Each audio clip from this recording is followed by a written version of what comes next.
welcome to our panel at Wow Pakistan. Our talk today is titled Slow Fashion in a Fast World.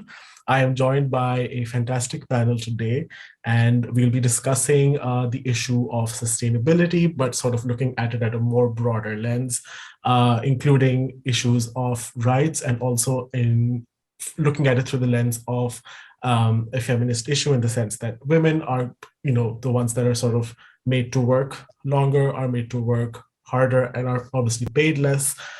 And then in the overall issue of the fashion industry's polluting effects. So that is what we'll be looking at today. I'm joined by a fantastic panel that I will quickly introduce. So firstly, we have Safia Mini, who is the founder of People Tree. She has been working in the sustainability world for quite a while now and is well versed in its ups and downs. She works with numerous companies and sort of figures out their way into being more environmentally friendly and sustainable. And we're very, very happy to have her on board today. We're also joined by Kurtalan Sonia Kashmiri, who is a researcher and academic here in Lahore. She currently is a adjunct faculty member at the Beacon House National University with their textile, fashion, and accessories department. And she's also working with UNESCO on a project to help conserve heritage and creative crafts in Pakistan. And lastly, we're joined by Khadija Rahman, who is a director at Generation, which is a high street brand here in Pakistan, which works towards promoting slow fashion and being more ecologically friendly in the fashion industry. So I'm just going to jump right into our questions so that we can have a great discussion today. And I'll start with you, Sonia.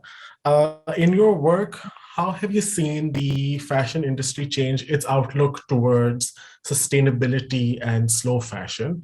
And do you think there's now an urgency to incorporate sustainable practices into brands' ethos? Okay, thanks a lot for the lovely introduction, Aslan. So as an educationist, I have obviously multiple, angles that I approach sustainability from. Primarily as a student, I did my master's thesis on sustainability and ethical manufacturing. But this was way back in the early 2000s, when sustainability wasn't a word that was, easily used by the common by people in common knowledge. However, over the years, there has been an increase of understanding. As an educationist, it's something that I constantly introduce as a concept to my students.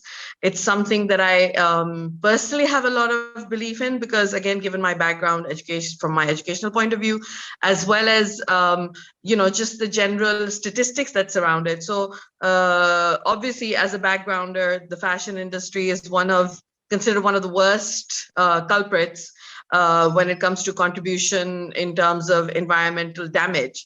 You have a UN study that estimated the carbon footprint of the fashion industry at 10%, which is very high, and is, I believe, number 3 on the list of carbon footprints. Similarly, you have multiple environmental impacts, such as the breakdown of plastics, microplastics in the ocean, which also come from garments. You have landfills. So there is definitely the space has been created for this change to come about. The need has been identified. The UN has, introduced the Sustainable Goals, the Sustainable Development Goals platform, which is something that a lot of countries have to work towards now. All of this put together, and then you have the Ellen MacArthur Foundation as well. So you have all of these initiatives that are contributing to the development of sustainable fashion. However, in my personal experience, I feel like it is a multi-pronged approach. The onus does not lie with any one segment of the industry. It's equally shared. The burden is equally shared by education, by consumers, and by brands as well. So it has to be a hand-in-hand approach. Whereas, as I said, as an educationist, it's something that I push as a narrative all the time. I make sure that whatever projects, etc., I set, there is always a sustainable component or element to it. Similarly, as a design practitioner, I have a brand, and I am somebody who is developing a reputation as an upcycler, almost of sorts. So people can bring pre-loved things to me. I will revamp it, redesign it, redo it, and just sort of give it a completely new outlook, increase the longevity of the lifestyle of that garment or that piece of fabric, for instance. It could be anything really. And then similarly, like I said, you have education, and then consumers. As far as consumers are concerned, there really needs to be a re-education of sorts. And that will only come about with the use of constant statistics being shared, like statistics and information being shared with the public. So there was this incident at Rana Plaza in Bangladesh, following which, the terrible fire and the disaster that happened, following which there was multiple movements where people started questioning, where are my garments coming from? So things like that, they need to gain momentum. They need to become mainstream, right? And the good news is that Gen Z, although they have a penchant for Shein and other fast fashion brands, but despite that, apparently the level of awareness that is now coming about with Gen Z is actually the highest it's ever been. So that is the good side to everything. But yeah, definitely, I think there definitely needs to be a change in approach, a change in supply, a change in education, and all of this will bring about that sustainable, slower fashion that we're all looking at. We're looking forward to. Thank you so much, Sonia, for that. I think this is a great place to start. I hope I didn't ramble on too much. No, not at all. Don't worry. No, I think this is a great, start to the conversation, and definitely something that we'll all be, talking about today as well. I want to move on to you now, Safia. Now you've sort of worked with so many brands, with a number of brands on sustainable practices and how that road to sustainability needs to look like for each individual firm. What do you sort of see as one of the major blocks or one of the major things that are stopping or hindering the move towards sustainability? What do you feel when you're working with brands? What are the things that are stopping them towards taking on, being more ecologically powerful? Well, thank you very much, Aslan, for the questions. Very, very good question. I think the first is that the economic model does not reward humanitarian or ecologically sound or climate friendly practice. So, the efforts are deeply frustrated by a broken economic system. And I think many of us are looking at, how we transition away from fossil fuels, recognizing that 2/3 of fibers and materials are fossil fuel derivatives. So as we move towards regenerative agriculture, which has its own benefits in terms of carbon drawdown, we might use, I know the IMF and the OECD are talking about how we need to move the average price of a ton of CO2 from $3 to $75. And if we make that market change, in amongst obviously having legislation that is not just the word of legislation, but enforced legislation, then we start to have an economic framework that can truly mainstream better practice, slow fashion. Of course, there are other things that we can do whilst we put pressure for these huge changes to take place. It's about building leadership vision and culture. It's also looking at how we incentivize everybody within the organization, actually, the senior execs, but also it's everyone's job to find ways of solving problems to the climate, ecological, and social crisis. That's one reason why we launched Fashion Declares, because we can see whether you're a merchandiser or a designer, or you work on the shop floor or in logistics or finance, we all have a role to play in the fashion industry to reframe and to create a regenerative set of pathways and models.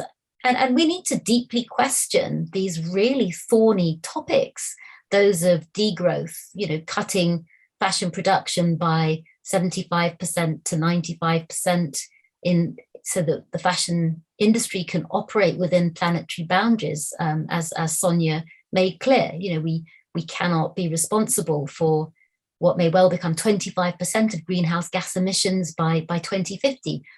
We cannot continue to use water, thousands of liters for one pair of jeans, when this water would sustain a village for a week. It's just insane.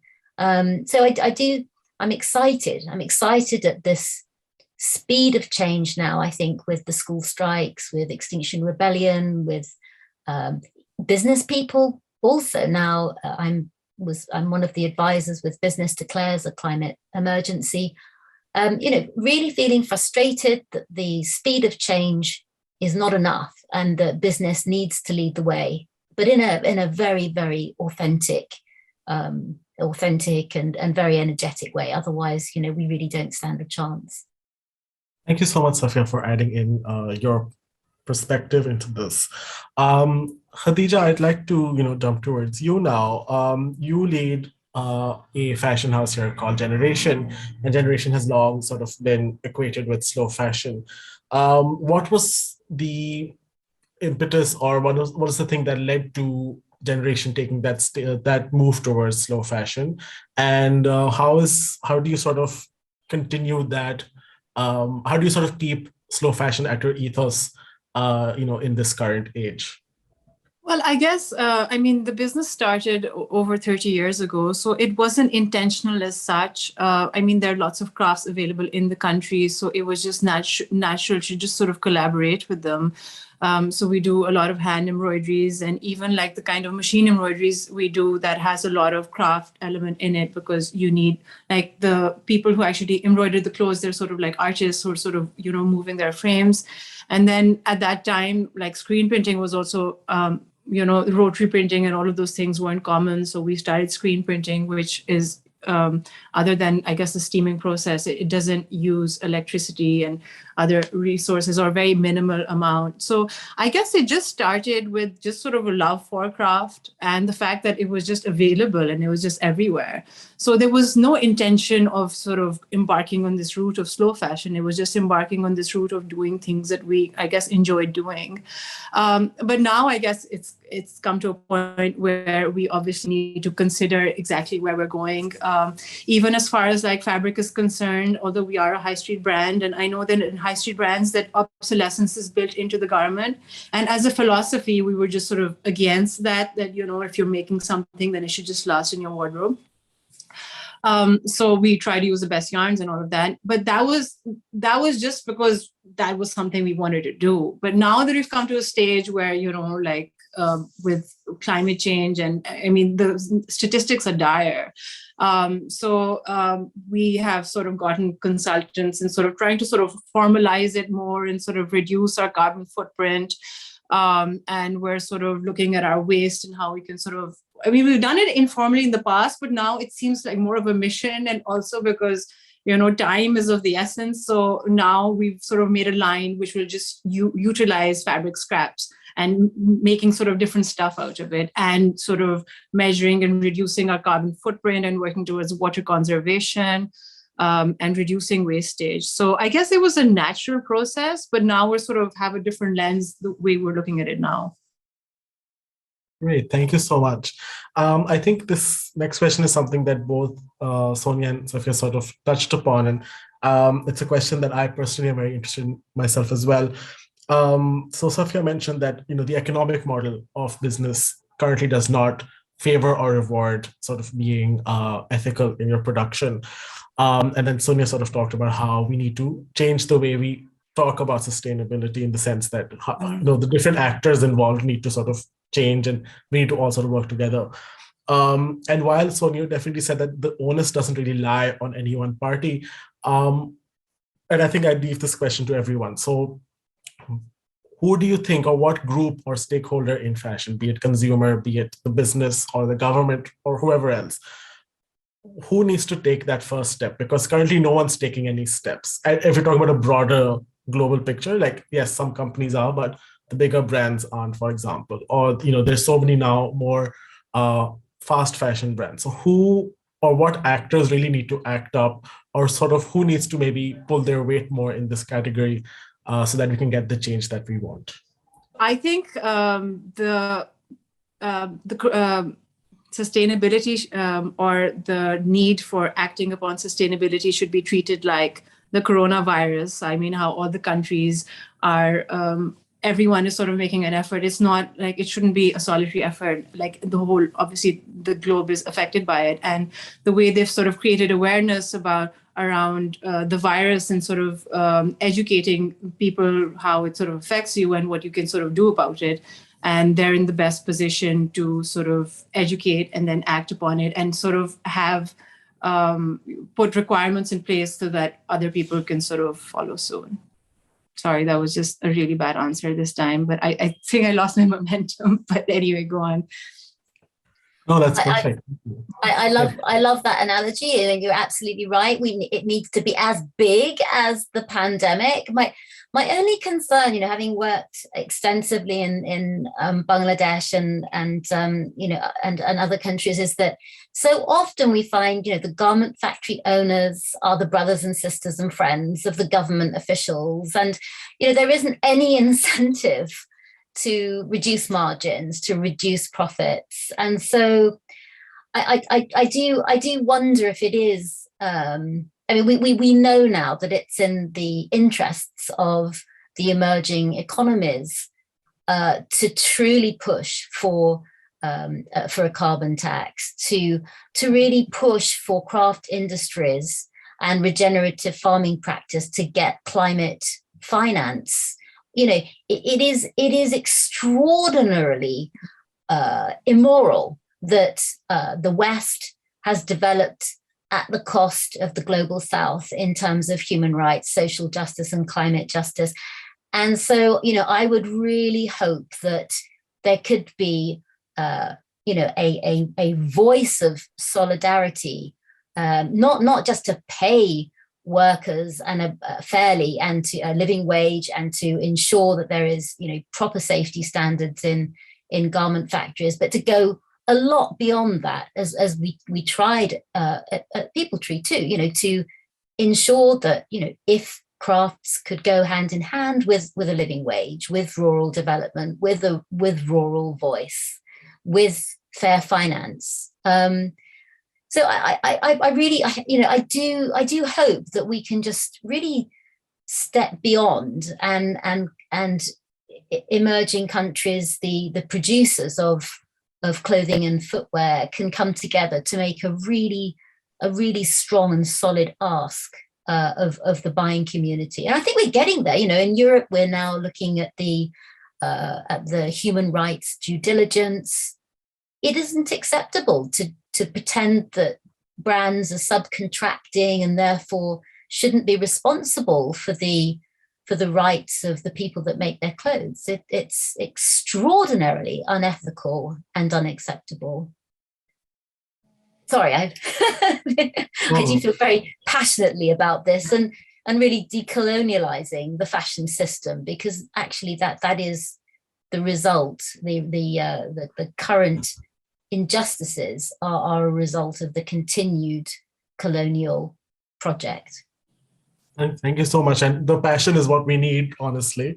So I'm glad that there's someone speaking. So I would actually like to take up from Safia's point of the continued colonial project. About a year ago, in one of my subjects, I was covering history of textile fashion and accessories. And we had a look at the Watson's catalog of fabric. I'm sure you will all be familiar with it, being from your backgrounds.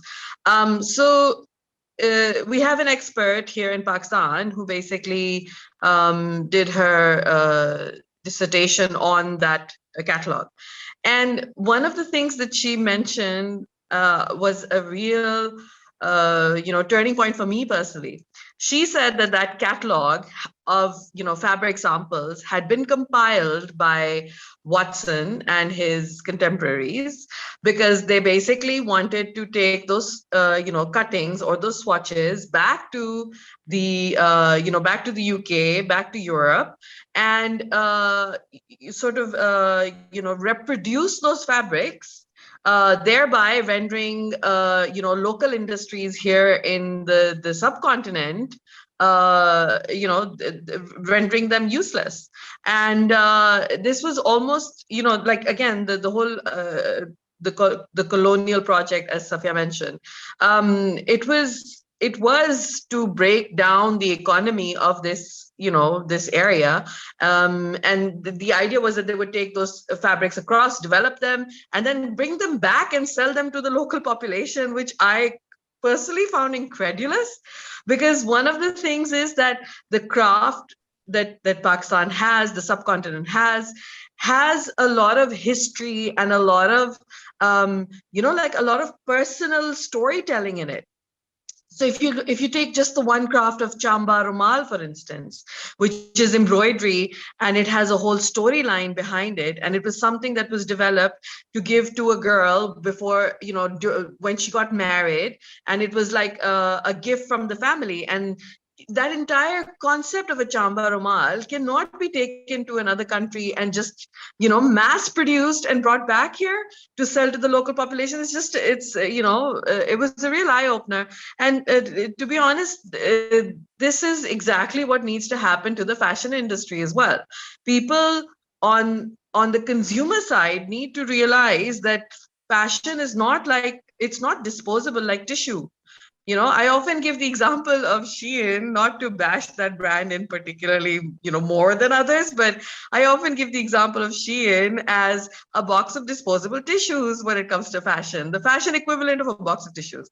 Because people, especially influencers, so social media has its own role to play as well, and it's not a positive role by and large. The fact that, you have all these Instagram influencers, you have these YouTube influencers who do these unboxing and huge unpackaging videos with, like, the Shein haul and this haul and that haul, the haul word, right? And what is it? They're just bag upon bag, box upon box of product, and that, it's just insane. It's insanity. The first time I saw one of this, I was like, what are they doing? And then they try on all these dresses and like, oh, look at me, I'm looking like this, I'm looking like that. And that concept of wearing a garment once and then getting rid of it, where did that even come from? Social media. I personally know people who say, oh, I can't wear this again. I have photographs on Facebook with it, or I've already put up pictures of myself on Instagram with it. So there is a lot of areas that can be addressed as a whole.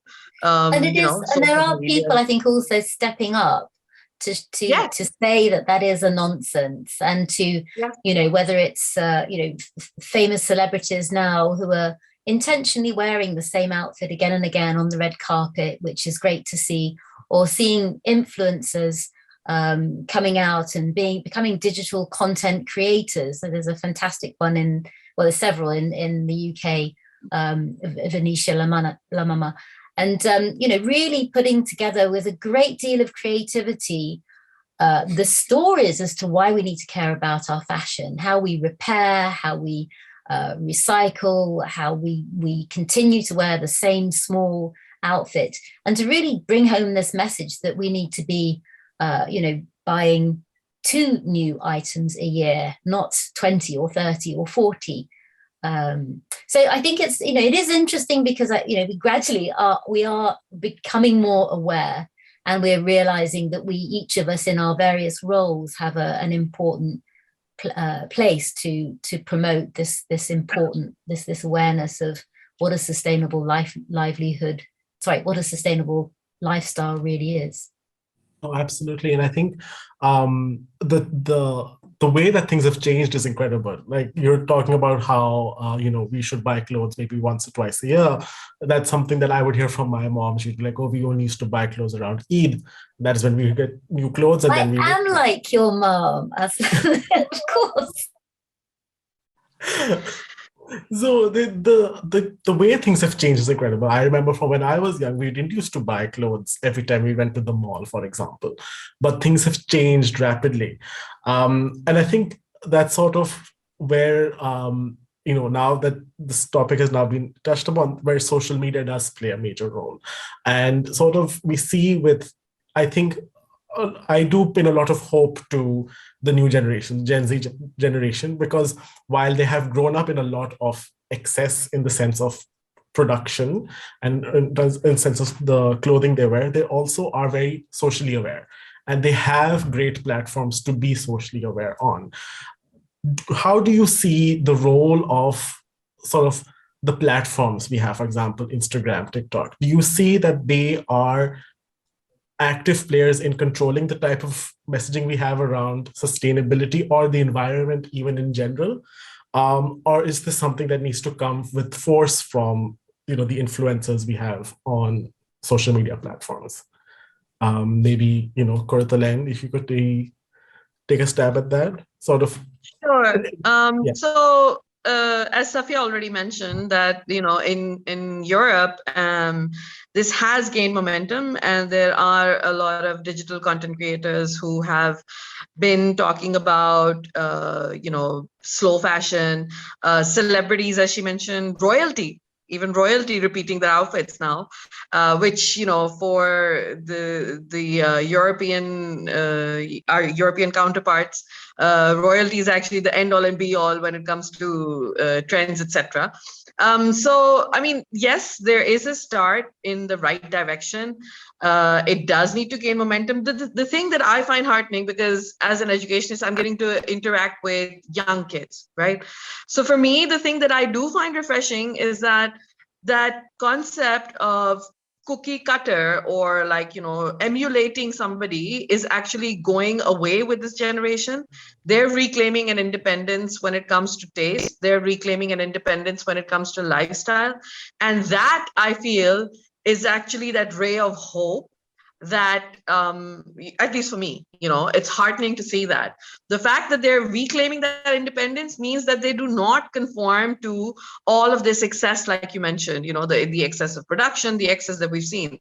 So, one of the things that I have suggested to my students multiple times, and I actually did that based on personal experience, I went a year without shopping for a single thing, right? And it was amazing. Because when I went back to my wardrobe, it was like shopping all over again. It's like you look at your wardrobe with new eyes, because you don't open the door and stand there thinking, with a wardrobe full of stuff, and you're thinking, I have nothing to wear. You don't actually do that anymore. You go back and you look at everything. You're like, okay, maybe I can mix this with that and, make something new in the process. And that's the mentality that Gen Z is developing. So the new content creators, the younger content creators, are actually, steering things in that direction, which for me, again, like I said, is very heartening to see. As far as the strength of the platform is concerned, absolutely, social media. So my generation saw the start of social media, right? These kids are born with it. We saw how it started when we were in our, teens or early 20s, but they're born into it. It's literally like a newborn baby knows how to, press buttons on a phone and get to where he needs to get to, So, yeah, it's definitely a platform that's worth pushing the narrative on. Another thing that Safia mentioned was mending and repairing. That's also taken up, it's become a whole movement in the West, because obviously factoring in that Pakistan is a few years behind when it comes to starting, with the trends side of things. But nevertheless, Khadija's brand, for instance, Khadija and I have also interacted over, sort of Zoom meetings, and she's come to give a couple of guest lectures in my classes. And personally, I give her brand as a case study and a role model to follow, because her brand is one that advocates all these things. It advocates forming a bond with your items of clothing and your fashion. It advocates individuality. It advocates the heartfelt emotion that should come with owning a piece of beautiful clothing. So yeah, definitely, for sure. So can I add something? Or I actually have a question which I sort of want to ask the panel. So I know that there is a lot of awareness in Gen Z, and they're happy to mend and repair and go to thrift stores. But at the same time, I'm not sure if they're willing to pay a higher price for a garment because it's more sustainable. Does anyone want to take that? I know Shein is also popular because it's easy on the pocket. So what are your thoughts on that? Regulation. We need regulation. The reason why everything is so cheap is because we're not paying the true cost for the soil that is lost, for the water that is polluted, for the labor rights of the workers. I think we really need for legislation to have teeth. We just don't have legislation with teeth, and we need for those carbon taxes to start working. It is a ridiculous situation that we have banks having put $30 trillion into fossil fuel exploration, when we agreed only a year back that we would now start to withdraw. We have an economic system that is basically creating this huge prop, and the fashion industry sits on this huge prop of a totally unsustainable, highly toxic fossil fuel industry. And it is possible to pull away from it. With People Tree, we were 100% natural materials, biodegradable, organic, natural materials. Unfortunately, there are very, very few businesses that are only using organic, natural materials, but it is possible. And as we reduce the production size, we can start to fit into that. And I don't know where I read it, that we have 10 years worth of garments left on the planet as it is. So this means that we could actually stop production tomorrow, and we would have enough garments, even with the population increasing. The problem is that we have, depending on the stats, between 60 and 70 million people who earn their living producing fibers and clothing. We need to find a just transition. We need to support those farmers and those workers with decent salaries. And I think this is where the craft possibility is so huge that it looked like some kind of Luddite thing, to hand weave. It looks like it's a second-rate citizen, but it's not. It's the answer. If you don't mind, my journey 30 years ago started with beautiful fabrics, looking at the craft traditions, like, the fantastic hand weaves from Bangladesh, from India. I wasn't visiting Pakistan at that time. The wonderful, ajraks, the hand weaves that you can use with ikat. And then you start to think, how can you contemporize this? How can you make this hand weaving? And we've worked with some of the most high-level designers in the West to incorporate those block prints onto hand-woven fabrics, to take some of these lovely clamp methods of block print and printing methods. And, unfortunately, this is still, it's so niche, but there is no reason that we couldn't take craft and we couldn't contemporize it, that we couldn't scale it up. This is a natural dye from Bangladesh with a block print. And of course, I think in Pakistan, the craft skills are just so utterly beautiful.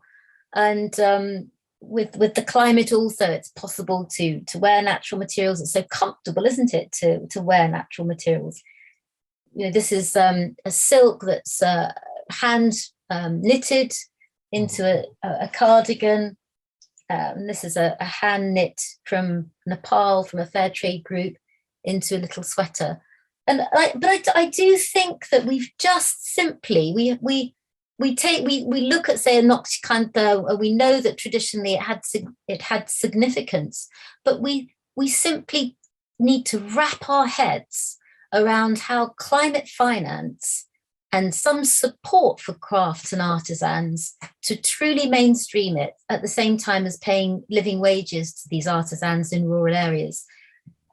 For me, this is really the answer. And when I spent time researching and writing my new book, Regenerative Fashion, and speaking to 100 fashion leaders around the world, you know, it really, it's so simple. We have to reduce the amount of natural material and resource that we use to make each and every item, but we need to increase the value addition, which means craft.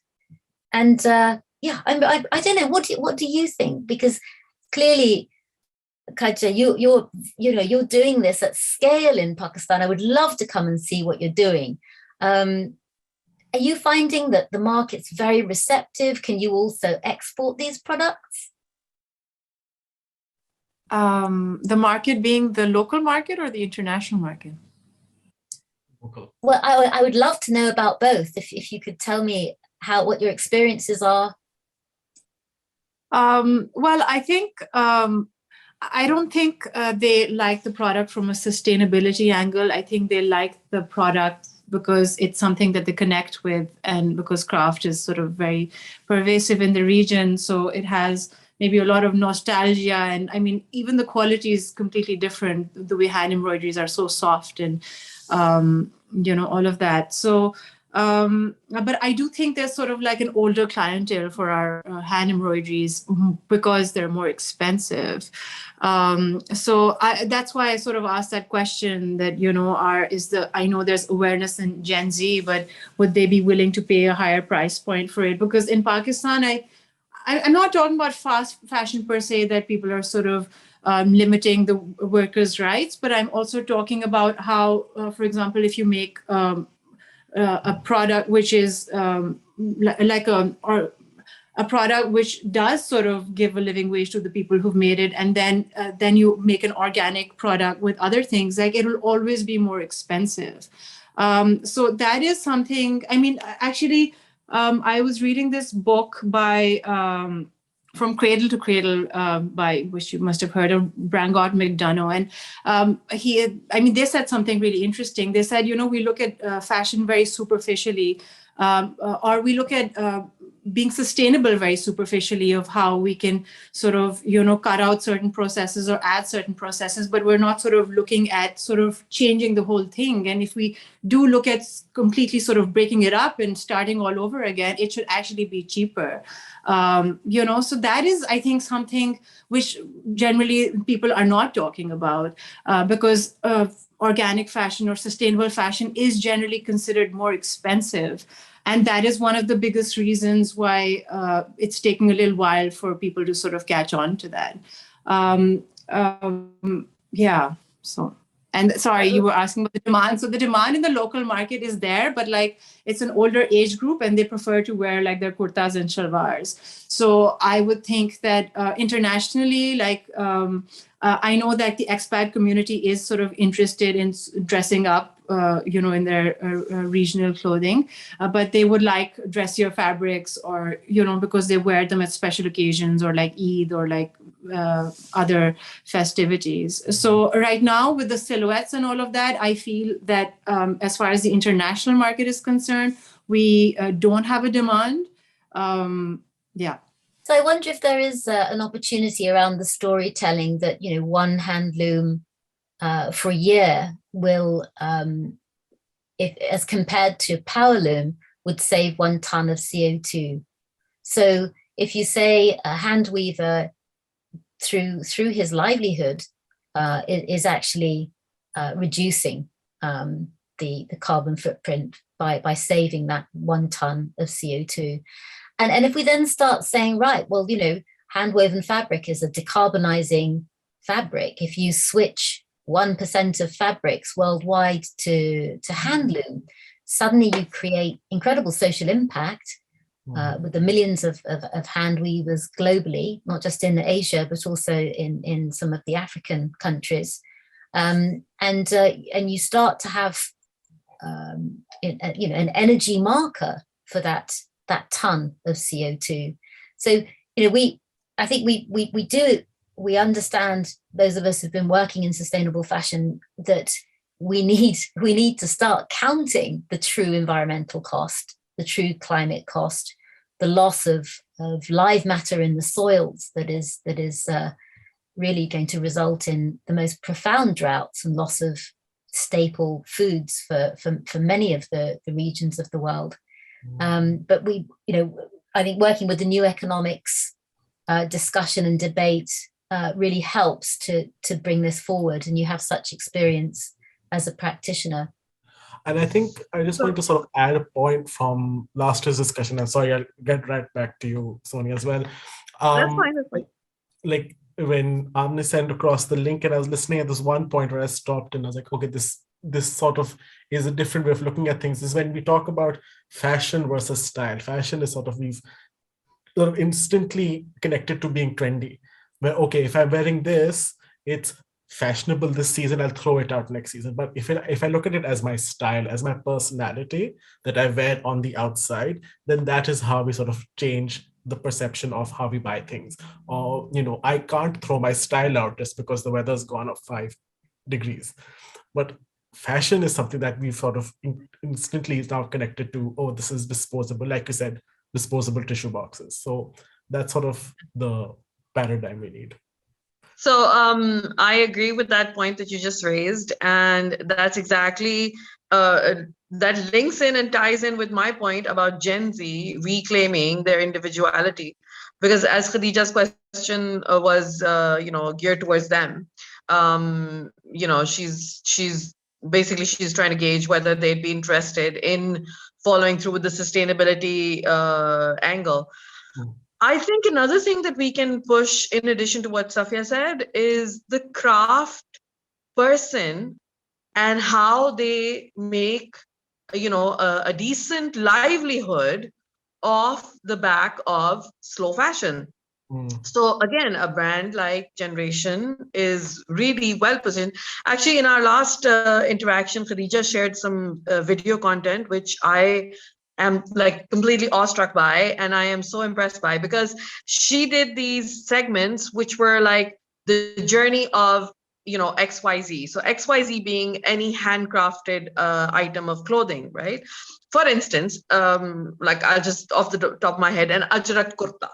Okay, so you have a kurta which is made out of ajrak fabric, and they did a small video short clip on the start of the fabric all the way down to the influencers or the individuals who are wearing them for Eid on a special occasion. And so that entire video followed the journey of that garment up to the point of being dressed. And I thought that was such a good angle for the younger kids of today to understand how you make that emotional connection with garments. In Pakistan, again, in our subcontinent culture, especially, naniyon ki and dadiyon ki trunks is such a fascinating concept, because it's no longer valid, I feel. Like up to my generation, at least, I remember my grandmother giving my maternal grandmother giving me items of clothing and jewelry and saying, I've saved these up for you. Okay. As a teenager, it was the most fascinating thing I'd seen, even though it was old and it didn't fit me or it didn't make sense in, the fashion sense of terms. But what I did with it was I took it apart to the best of my ability. I took it to my tailor. We brainstormed. We took it apart and I reused parts of it. I repurposed parts of it, And so that has actually stayed with me as a memory now. Yeah. So that sort of thing, I feel the emotional connection to, fashion or items of fashion. I don't want to use the word fashion because, as you pointed out, Aslan, it's not really a positive thing anymore. But that item of fashion and the connection emotionally with it, I feel that is a narrative that Gen Z will really resonate with. So in answer to your question, Khadija, I think that if you continue with that, storytelling narrative like you'd started off, and this time around maybe take it to the craftsperson. So this is something that in my courses, especially textile courses, I do tell them about the craftspeople and how their your design decisions impact the craftsperson, right? That's something, it's a real world dilemma that you need to learn to deal with. You have to be mindful of. So it is, I feel like there's definitely a space with regards to the actual finances of it. I agree with Safia's point that if you start, clamping down on how wages are given out, which are below, minimum wage, when that starts happening, and you have across the board, you've made it a fair system, like Safia said, then there is no room left for a brand like Shein to operate. For instance, again. Yeah. With all due apologies to Shein. And I definitely feel like, a lot of the discussion that we started off with, sort of the decolonization project and things like that, I think a lot of times when we even currently, if you think about it instantly, you sort of think that the higher markers of fashion, or like the better fashion, comes from abroad. It's something that has to be imported. Imported fabrics are better. Imported styles are better. We have to instill a lot of pride in what we wear, our fabrics, our looms, our traditional ways of doing things. And that's sort of what generation is doing, but it needs to be at a much higher level as well, that we're sort of taking ownership of, the block prints we wear, or, the different types of embroidery we do. I think that's sort of a direction we can maybe start going with. And that's sort of what I'm basing off the conversation we've had, is that we've lost pride. I think a lot of the developing world has lost pride in the things they used to do before. And it's the pride and the celebration of our own cultures that we need to bring back, and maybe then start to reevaluate how we clothe ourselves, or clothe the world, for example. And I think to your point, as we start to look at the food miles and how we reduce the food miles, we are also going to be looking at how we reduce the fashion miles. And there's a big the pride that you should feel in Pakistan for the extraordinary weaves and crafts is I mean, really, it must be huge, should be huge. But there is, I think, within the whole discussion of slow fashion, a very, very big debate around localization. So in Britain, for example, we've because everything has been exported, there is no processing infrastructure left. And now there is beginning to be a discussion about how we start to put some of that infrastructure back in place. We don't have the skills anymore. We've totally de-skilled the designers, the production people. They haven't got any technical kitchen side skills in the way that you still have in Pakistan. And these are incredibly important. So yes, I mean, I think that localization is super important. But as you say, understanding that there has been this onslaught of the Western fashion image that is being questioned by everyone now, which is high time. I think when we now talk about sort of crafts, and I know that both Khadija and Sonia both work with crafts quite a bit and sort of bringing back the world we have around crafts. How has your work sort of, so I think, for example, Sonia, you're in a particular project where you're working on the preservation of crafts. How has that sort of project gone on? What do the artisans you speak to, what are their experiences like? Do they feel like, their value is going to increase? So sort of how do they look at these things? And what are some ways you think we can maybe empower them to, be a bigger part of our style and fashion? So one thing that I did notice was that almost everything in Pakistan is now being considered a dying craft. For the simple reason that economically, families of craftspeople have given up their trade and sort of ventured out into more mainstream occupations. Sometimes far less creative, far less rewarding, but rewarding in the sense that they have a steady income. Right. Mhm. So the very first thing, as part of our project, we did capacity building training exercises. Right. So we undertook a series of workshops, and it had to do with the aesthetics, the hygiene, presentation, and then another element that we gave them was digital literacy. Right. I felt like that digital literacy component was actually an eye-opener for so many of them, because when we explained to them what the value of the craft industry is on a global perspective, right? And we gave them this sort of doorway or a portal to get to consumers, across the 7 seas, right? So amongst the examples that we shared with them, apart from local examples, we shared Etsy, for example. Etsy, the platform where you have international sellers. And we showed them that, look, these are all people sitting in different countries, handcrafting their goods and then basically putting them out there for the world to buy, So in that respect, it is it was very heartening. They did have, obviously, the craftspeople themselves did have their own set of grievances that the public does not value their craft enough, their skill enough, but that's down to, I feel like, the economic situation in general. However, to instill that pride in them again, like you said, instilling that pride for the crafts that we own, to give them alternative ways of selling, to give them better ways of developing their craft through aesthetics, to give them ideas for how to present it to a more contemporary and global platform. All of these things, I feel, in the long run will help them improve their business, and so currently we're in the stage of following up with a lot of them.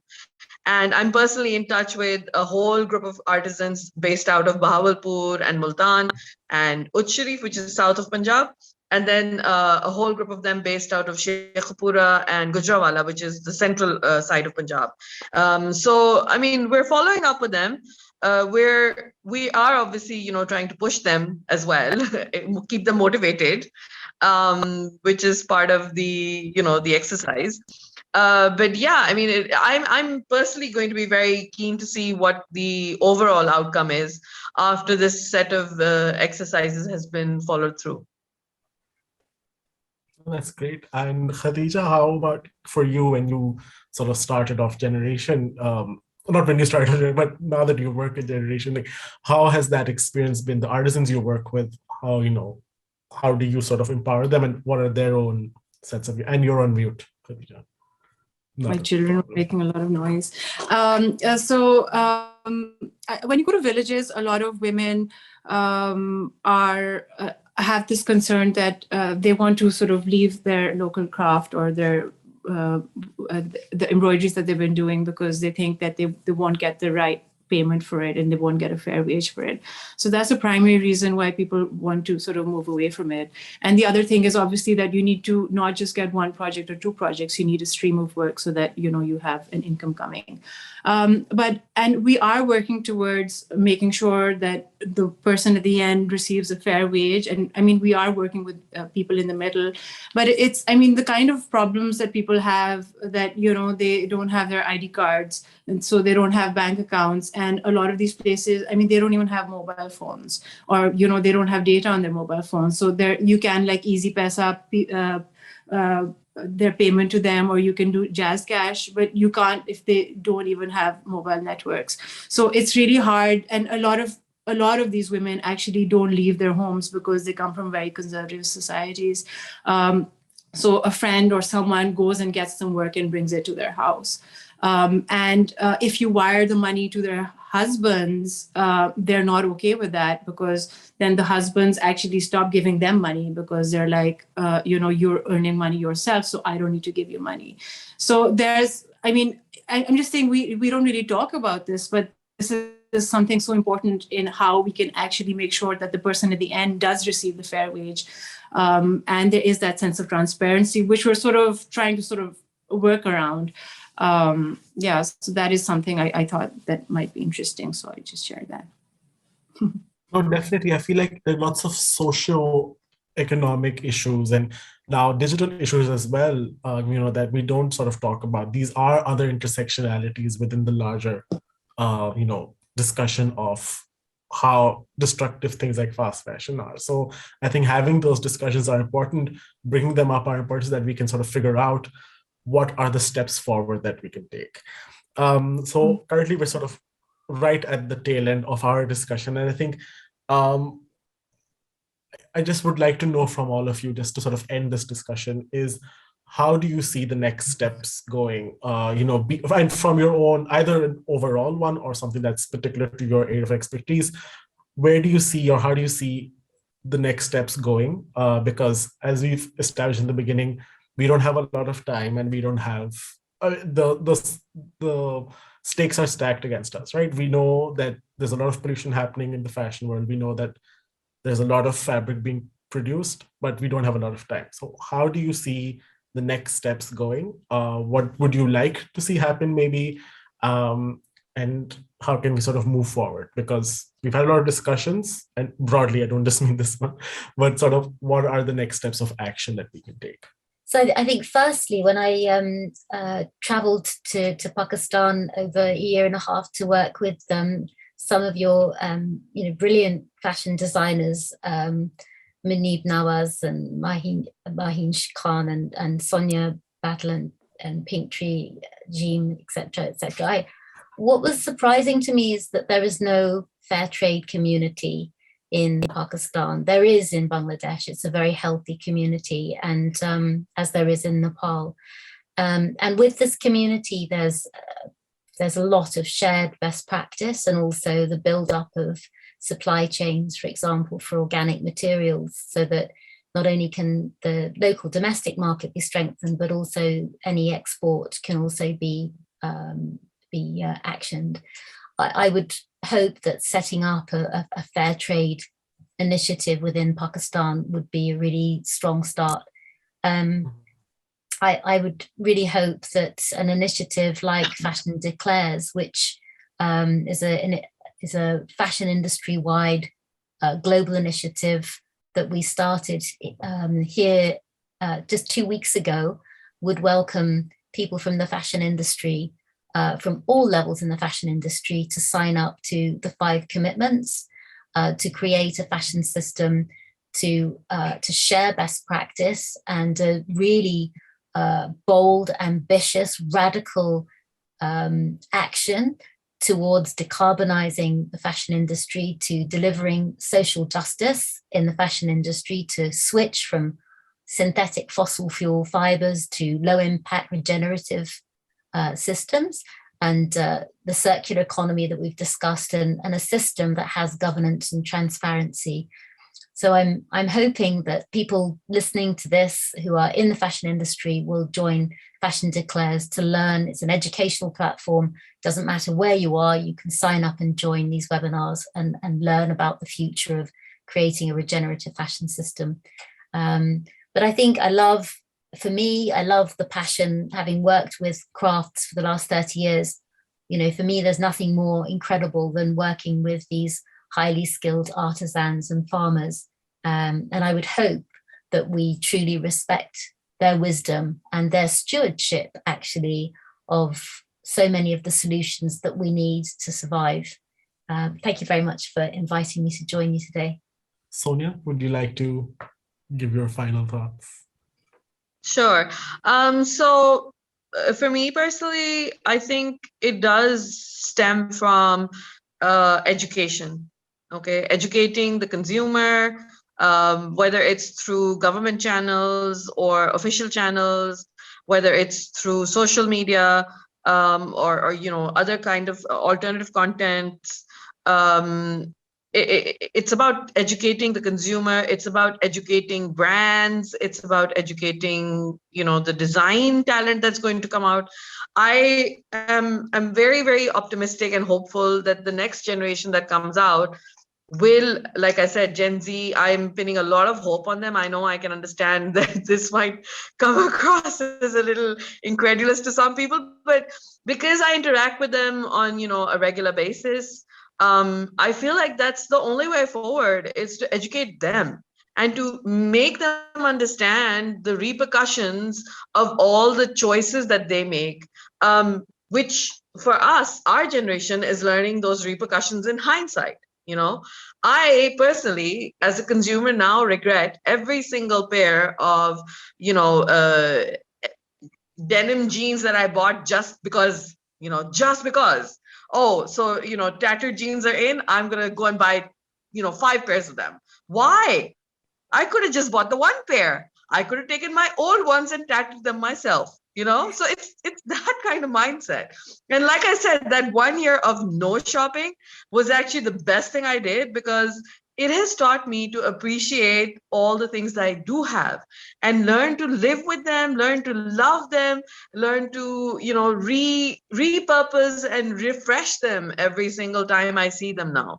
So I think that, it is about educating yourself as a consumer, educating the consumer, the consumer body as a whole, and educating design talent that's coming out, educating the brands that are operating in the market, educating the artisans, teaching them that when you create scraps of fabric, think of alternatives for how you can get rid of them. Don't just throw them down into the garbage chute. Think of where you can reuse them. Maybe you can repurpose it as stuffing. Maybe you can connect the pieces together and do patchwork, all sorts of ideas out there. So yeah, that's my take on it. Thank you. Great, thank you. And Thank you, Khadija? Sonia. And thank you, Safia. Like, I think both of you said something very valuable, and both of it was different. So I just like to add one more thing to it.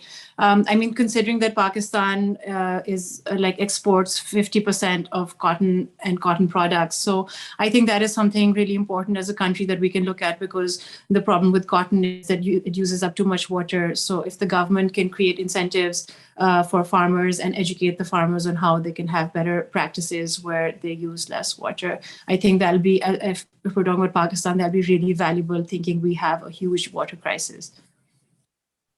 Yep. Can I just say, we can't leave it to just the Generation Z. It's the 40, 50, 60-year-olds who are in power whose thinking has to shift, and it has to shift radically. Otherwise, we really don't stand a chance.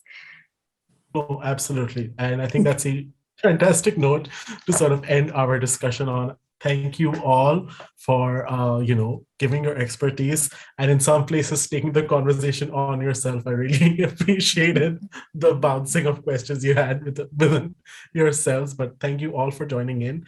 I hope our audience learned, some new things and has a lot to think about now. And thank you to WOW for getting us all together on this panel.